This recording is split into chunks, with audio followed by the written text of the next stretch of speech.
Սիրելի հավատացյալներ, ահա աշնան այս վերջին օրը, երբ արդեն զգացվում է ձմռան ցուրտ շունչը, չնայած որ մեր մոտ այդքան էլ խիստ ձմեռ չի լինում, բայց ես կուզեի այսօր խոսել հոգևոր ջերմության մասին։ Մանավանդ որ այսօր օրվա ավետարանի մեջ, որը վերցված է Ղուկաս ավետարանչի մոտից, պատմվում է մի հետաքրքիր առակ Քրիստոսի կողմից, որտեղ որ խոսվում է մի ծառի մասին, պտղատու ծառի, թզենու մասին, որը որ երկար տարիներ աճում է պարտեզում, եւ երբ որ պարտեզի տերը գալիս է նրա վրա նրանից պտուղ քաղելու, տեսնում է, որ նրա վրա պտուղ չկա։ Եվ պարտեզ պահողը, խնամողը պարտեզի դրան կանչում է եւ ասում է այս ծառը կտրի վերացրու, որովհետեւ մեզ ինքը պետք չի։ Իզուր տեղը տեղ է զբաղեցնում, իզուր տեղը աշխատանք է պահանջում, բայց իրականության մեջ ոչ մի պտուղ չի տալիս։ Եվ այդ ժամանակ պարտեզի այդ խնամող մարդը ասում է, որ Տեր, միգուցե մեկ տարի էլ սպասենք, ասում է, ես որոշ բաներ կլցնեմ նրա տակ, կարող է նա պտուղ տալ։ Ինչն է այս պատմության, Քրիստոսի պատմած այս պատմության բուն եւ կարևոր իմաստը, որը որ այսօր է մեր կյանքի մեջ էլ իր դրսևորումն է գտնում շատ հաճախ մեր հարաբերությունների մեջ, մեր գործի մեջ, մեր սովորական մեր կյանքի մեջ, մեր ընթացքի մեջ։ Մենք էլ շատ անգամ ինչ-որ մի բանի, ինչ-որ մեկին տեղ ենք տալիս, խնամում ենք, գուրգուրում ենք, մտածելով, որ մի օր էլ երբ որ ինքը մեզ պետք կգա, նա էլ մեզ նույն ձևով կվարվի։ Բայց ցավոք սրտի լինում են դեպքեր, երբ որ այդ մարդը կամ այդ մարդկանց խումբը կամ ինչ-որ մի կազմակերպություն կարող է լինի նաև, որ երբ որ պետքությունը գալիս է, օրը գալիս է, գնում ենք, նրանցից էլ ուզում ենք ինչ-որ բան տեսնել, սակայն տեսնում ենք չորություն, տեսնում ենք լռություն և չենք կարողանում ստանալ այն, ինչ որ մենք այդ ամեն ինչ ակնկալում ենք։ Դա սովորական է այսօրվա մեր կյանքի մեջ, դա սովորական է եղել նաև Քրիստոսի ժամանակ։ Դրա համար էլ նա պատմեց այդ առակը։ Այսօր մենք ամեն անգամ էլ տեսնում ենք, որ մարդիկ երբեմն լինելով, զբաղեցնելով, տեղ ունենալով հասարակության մեջ, ինչ-որ մի պաշտոն զբաղեցնելով կամ ինչ-որ մի դիրք զբաղեցնելով, կարծես թե չեն կատարում իրենց պարտականությունը, կամ էլ լիարժեք չեն կատարում իրենց պարտականությունը, որը որ մենք կամ ժողովուրդը, հասարակ ժողովուրդը նրանցից ակնկալում է։ Բայց այդ մարդը ոչ մի անգամ չի զգում, որ ինքը պարտավոր է, որպեսզի ինքը կատարի իր պարտականությունները, քանի որ ինքը միշտ էլ այդպիսի մարդիկ մոռանում են, թե ում շնորհիվ են իրանք նստել այդ պաշտոնին կամ բարձրացել այդ մակարդակին։ Չի կարող որևէ մեկը մենակ ինքը իրանով, օդով, առանց ինչ-որ մի օգնության դառնալ ինչ-որ մեկը։ Միշտ էլ մարդ ինչ-որ մեկի միջոցով է դառնում։ Ոչ մի անգամ առանց ծնողի երեխան չի կարող մեծանալ լիարժեք։ Նա միշտ էլ իր կյանքի մեջ, իր մտածողության մեջ միշտ էլ կհիշի, որ ինքը եղել է ծնողազուրկ եւ ինքը եղել է ընտանիքից զրկված։ Նրա հոգեբանությունը միշտ էլ կոտրված կլինի։ Չի կարող ինչ-որ մեկը առանց դպրոց ավարտելու, առանց համալսարաններ ավարտելու դառնալ ինչ-որ մեծ ղեկավարի պաշտոնի։ Նա պետք է այդ ամենը ստանա եւ դրանով բարձրանա, չէ՞։ Բայց մենք գալիս ենք եւ տեսնում ենք երբեմն եւ մեր հասարակության մեջ, ես չեմ խոսում իրար մեջ, չէ՞, բայց շատ անգամ մենք մեր կառավարությանն ենք մեղադրում ինչ-որ բաների մեջ, մեր մյուս ղեկավարներին ենք մեղադրում, մեր անմիջական ղեկավարներին ենք մեղադրում, որ սա այսպես պետք է անի եւ չի անում եւ այլն եւ այլն։ Որովհետեւ այսօր մարդը սովորել է ուղակի գտնել իր տեղը, ամրանալ իր տեղի մեջ, իսկ հետո մոռանալ, թե ինչի շնորհիվ է նա այդտեղ ամրացել։ Այդպես էլ այդ ծառը, սիրելի հավատացյալներ, նա աճում էր, պարտեզի մեջ տեղ էր գրավում, այդ պարտեզի խնամողը նրա վրա ժամանակ էր ծախսում, տարիներ շարունակ, բայց պարտեզի տերը եկավ, ուզեց պտուղ գտնել եւ չգտավ։ Ասեց կտրի, բայց պարտեզ խնամողը ասեց արի մի քիչ էր սպասել։ Եվ տերը համաձայնվեց, բայց ինչի համար համաձայնվեց։ Մենք շատ լավ էլ գիտենք, որ եթե ծառը 20-30 տարի պտուղ չտվեց, չի տա ինքը։ Բայց նա համաձայնվեց, որպեսզի հենց այդ պարտեզի պահողը, պարտեզ խնամողը ինքն էլ տեսնի եւ համոզվի, որ սա պահելու բան չի։ Եվ դա գալիս է մեզ այսօրվա օրով, այս առակը գալիս է մեզ այսօրվա օրով բացատրելու եւ ցույց տալու, թե ինչպես մենք պետք է ճիշտ վարվենք այն ամենի հանդեպ, ինչ որ իր գործը չի անում։ Մենք պետք է ժամանակին կարողանանք այդպիսի բաները վերացնել մեր կյանքից։ Դա կարող է լինել մարդը մեր ընկերության մեջ, դա կարող է լինել մեր հարազատը, մեր բարեկամության մեջ, դա կարող է լինել մեր բնավորությունը, մեր սովորությունը, մեր խոսքը, մեր լեզուն, որը որ այն բանը չի կատարում, ինչ որ պետք է անի։ Եվ պետք է ժամանակին կարողանանք, ժամանակին այն կընտրենք, որովհետև կգա ժամանակը եւ նա մեզ կդավաճանի։ Եվ նա կդառնա արդեն մեր թշնամին։ Դավաճանություն անելու համար պետք չէ ինչ որ մեկը գա, ասի ես քեզի դավաճանելու եմ, չէ՞, դա արդեն ինչ որ թշնամությունն է, երևի թշնամին է գալիս եւ քեզ դավաճանում։ Դավաճանողը միշտ էլ մենք դավաճան ենք անվանում ավելի շուտ այն մարդուն, որին ճանաչել ենք, չէ՞, դավաճան ենք անվանում այն արարքը, որը որ մենք անում ենք եւ մեզի հակառակ էֆեկտն է տալիս եւ ասում ենք այս արարքը մենք չպետք է անենք, այս մեր արարքը մեր դեմ դուրս եկավ, այսինքն դավաճանեց մեզ, չկանգնեց մեր կողքին, պետք չեկավ։ Եվ այդպես ծնվում է այդ դավաճանությունը։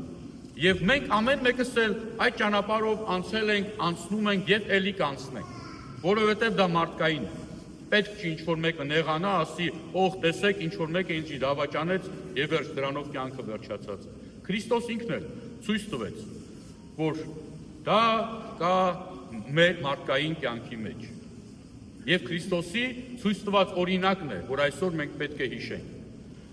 Երբ որ Հուդան պետք է դավաճաներ Քրիստոսին, Քրիստոս չասաց, որ չէ, մի արա,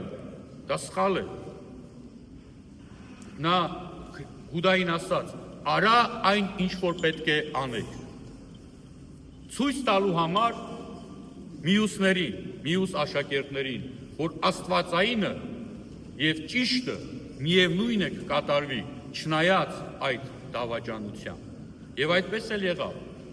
Հուդան դավաճանեց, ստացավ ինչ որ 30 արծաթ, այնուհետև այդ 30 արծաթը նրան պետք չեկան, նա ինչ թափեց եւ ի վերջո գնաց եւ ինքն իրեն կախաղանց, չէ՞, կախվեց, ինքնասպան եղավ։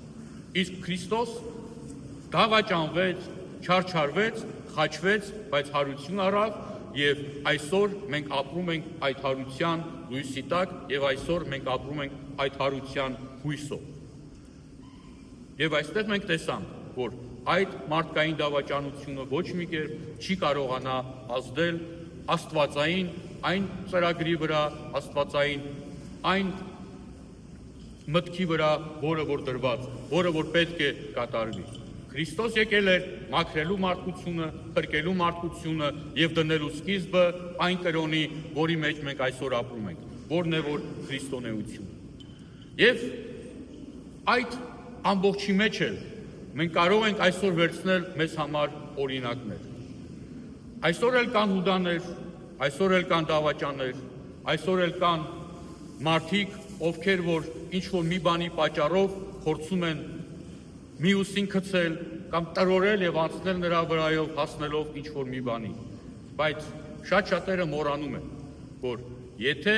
դիմացինի մեջ կա մաքրությունը, եթե դու ուզում ես խախտել աստվածային ծրագիրը, ապա այդ ոչ մի անգամ քեզ չի հաջողվում։ Քրիստոսից հետո է մենք տեսել ենք, թե որքան անգամներ պատմությունը գոնե թեթև կարդացածները լավ գիտեն, որքան անգամներ քրիստոնյա եկեղեցին հալածվել։ Ոչ միայն հայ առաքելական եկեղեցու մասին ենք խոսում, ընդհանուր քրիստոնեական եկեղեցիներ որ վերցնենք, միշտ էլ այն հալածվել է, բայց այսօր այն գոյություն ունի։ Որտեղ են այն հալածողները, այսօր ոչ մեկ չգիտի։ Նրանք եկան եւ գնացին, մտան պատմության մեջ դավաճան, հալածող կամ քրիստոնեության թշնամի անունով եւ այսօր չկան նրանք։ Ուղղակի մենք նրանց հիշում ենք վատ ձևով պատմության մեջ գրված, պատմության սև էջերի մեջ գրված։ Եվ անցնում եւ գնում են։ Այսօր էլ նույնը մեր եկեղեցին շարունակում է մնալ այդպիսի մարդկանց, այդպիսի դավաճանների ինչ-որ մի թիրախի մեջ, սա էլ կանցնի և կգնա, ուղղակի անուններ կգրվեն նորից սև ցուցակի մեջ, որոնք որ եղել են և 100 տարի հետո նրանց մասին մենք կարդանք և իմանանք։ Բայց լինելով քրիստոնյաներ մենք միշտ կհիշենք, որ եթե մենք ճիշտ ենք, եթե մենք հավատում ենք, եթե մենք տեսնում ենք, որ մեր գործի մեջ, ինչ որ մենք այս պահին անում ենք, ինչ որ մենք գործում ենք, ինչպես մենք ապրում ենք, եթե մենք հավատում ենք, որ դրա մեջ մենք ապրում ենք Աստծո հավատքով, քրիստոնեությամբ, ապա ոչ մի բան մեզ չի խանգարել։ Ոչ մի բան չի կարողանա մեզ խանգարել գնալ ճիշտ ճանապարհով, եթե մենք այդ ճանապարհը քայլում ենք Աստծո ձեռքը բռնած։ Գիտեք, հավատարիմ մնալ Աստծուն, դա նաև նշանակում է նմանվել Աստծուն։ Որովհետև մարդը կարող է փոխվի, չէ՞։ Այդպիսի մի պատմություն կա, ասում է ծառը քամուց կարող է ճոճվել եւ ճոճվել, չէ՞։ Բայց եթե նա ամուր է կարճած իր արմատներին եւ ամուր է մտցրել իր արմատները հողի մեջ, ապա նա ոչ մի անգամ չի ընկնի։ Այսինքն ծառը, եթե ամուր մտել է հողի մեջ, որտեղից որ իր կյանքն է, որտեղից որ ինքը ստանում է կյանք, նա չի ջարդվի ոչ մի անգամ, ոչ մի քամուց։ Իսկ այն ծառը, որը արերևույթ է, ընդամենը վերևից է հողի մեջ մտած, որ այնքան օր կարողանա իր օրվա այդ խոնավությունը, ջուրը, չգիտեմ, այդ սնունդը, որը իրեն պետք է ստանա, այն ծառը առաջիկա ուժեղ քամուց կտապալվի։ Այնպես էլ մարդը, եթե ինքը կանգնած է իր հավատքի մեջ, կանգնած է իր սրբության հավատքի մեջ, կանգնած է իր ընտանիքի հավատքի մեջ, պաշտում է եւ հավատում է իր ընտանիքի սրբությանը, հավատում է իր ընկերների սրբությանը, հավատում է ընկերական զգացողության սրբությանը, ապա այդ մարդը ոչ մի անգամ, ոչ մի դավաճանությունից, անհավատությունից չի սասանում։ Այդ մարդը միշտ էլ կմնա ուժեղ։ Իսկ այն մարդը, ով որ կփորձի եղանակի հետ միասին փոխել նաև իր դիրքորոշումը, եղանակի հետ միասին փոխել նաև իր կեցվածքը, ապա այդպիսի մարդիկ կընկալվեն եւ կդառնան պատմության համար ուղղակի այն մարդիկ, ում որ ուղղակի պետք չէ վստահել, պետք չի վստահել։ Մենք էլ այսօր տեսնում ենք, մարդկա այսօր մի բան է ասում, մյուս օրը ուրիշ բան է ասում, չէ՞։ Մարդկա այսօր լուսավոր է, բայց վաղը կարող է լինել ինչ-որ մի վատ բանի պատճառ։ Կա այդպիսի մի առակ, մի մարդ, հնի մասին է խոսքը, շատ գեղեցիկ թուր է ունենում։ Թուրը դե գիտեք, թուրը պատերազմի համար էր այն ժամանակ։ Ամեն օր ինքը այդ թուրը փայլեցնում է, գեղեցկացնում է, որ այն փայլի։ Եվ մի օր, երբ որ ինչ-որ պատերազմ է լինում, հենց առաջի անգամ պետք է օգտագործի այդ թուրը եւ ջարդվում է։ ջարդվում է եւ ինքն էլ պարզ է, թուր չունի, վիրավորվում է։ Եվ այդ վիրավոր վիճակում նա այդպես է ասում է, լավ է, ավելի նվիրված եւ ավելի ուժեղ փայտի կտորը, մահակը, որը որ այսօր չէր կոտրվի, քան թե այս երկաթի թուրը, որը այսքան ժամանակ խնամեցի եւ հավատում էի, որ նա իմ կյանքը կփրկի ամենակարևոր պահին եւ այս պահին իմ կյանքը չփրկեց։ Երբեմն մենք մարդուն, երբ որ նա գեղեցիկ է խոսում, քեզի շոյում է, գովում է, սկսում ենք նրան հավատալ, սկսում ենք նրա հետևից գնալ, սկսում ենք ասել, տես նա մեզ գովեց, սրան արի կանչենք մեր միջոցառմանը, մեր ծնունդին կանչենք, նստեցնենք մեր սեղաններին, մենք էլ նրան գովենք, մեկ էլ գալիս է ժամանակը, տեսնում ես այդ մարդը քո կողքին չի։ Բայց մենք շատ անգամ ունենք մարդիկ, ում որ երբեմն նույնիսկ մոռանում ենք։ Մեր բարեկամների մեջ, ընկերների մեջ, բայց երբ որ գալիս է մեկ էլ ծանր պահը, դժվար պահը, մեկ էլ տեսնում ես նա քեզ զանգեց, տեսնում ես նա եկավ կողքդ կանգնեց, իսկ դու երբ որ լավ ես եղել, երբ որ ուրախություն ես կազմակերպել, կանչել ես միայն նրանց, ովքեր որ քեզ գովում էին, ովքեր որ քեզ ամեն օր գալիս հարցնում էին ինչպես ես եւ ինչ ես անում, ոնց ես անում եւ այլն եւ այլն։ Դրանք կորան, բայց մնացին հավատարիմ մարդիկ, ով էր կարողը չի եկել, չի ասել, ինչ լավն ես, ինչ սիրուն ես, այս ինչ լավ բան ես հագել, ինչ ճիշտ բաներ ես խոսում, բայց նա միշտ էլ կողքից եղել է, միշտ էլ հետևել։ Եկեք ճիշտ կարողանանք դատել, ճիշտ գտնել եւ ճիշտ զատել մարդկանց։ Մեր շրջապատից սկսած, մեր հարազատներից սկսած եւ ընդհանրապես մեր կյանքից, որպեսզի վաղը մյուս օրը չդառնանք զոհերը այնպիսի մի բանի, որը որ մենք կոչում ենք դավաճանություն կամ անհավատարմություն։ Եկեք մեկս մյուսին, բայց ամենակարևորը Աստծուն եղեք հավատարիմ, որովհետև մարդը կարող է փոխվի, բայց Աստված ոչ մի անգամ չի փոխվում։ Աստված միշտ էլ իրեն հավատացողին, իրեն սիրողին եւ իրեն փայփայողին միշտ էլ փայփայում է եւ հազարապատիկն է անում նրա համար, ով ուղղակի նրանից մի բան ընդամենը խնդրում է։ Եղեք ուժեղ, եղեք հավատարիմ ձեր Աստծուն եւ հավատացեք, որ եթե լինեք եւ հավատաք, որ Աստված ձեր կողքին է, ապա ոչ մարդ, ոչ մի թշնամի, ոչ մեկը ընդհանրապես չի կարողանա ձեզ հեռու պահել կամ ձեզ շեղել ճիշտ ճանապարհից, որով դուք այսօր քայլում եք կամ որով դուք վաղը կքայլեք։ Օրհնյալ եղերուկ իշնորհած սրբազան, երթայքի խաղաղություն եւ Տերն մեր Հիսուս Քրիստոս եղեցին ձեզ ընդհանրեսյանս ամեն։ Հարավոր մնաք։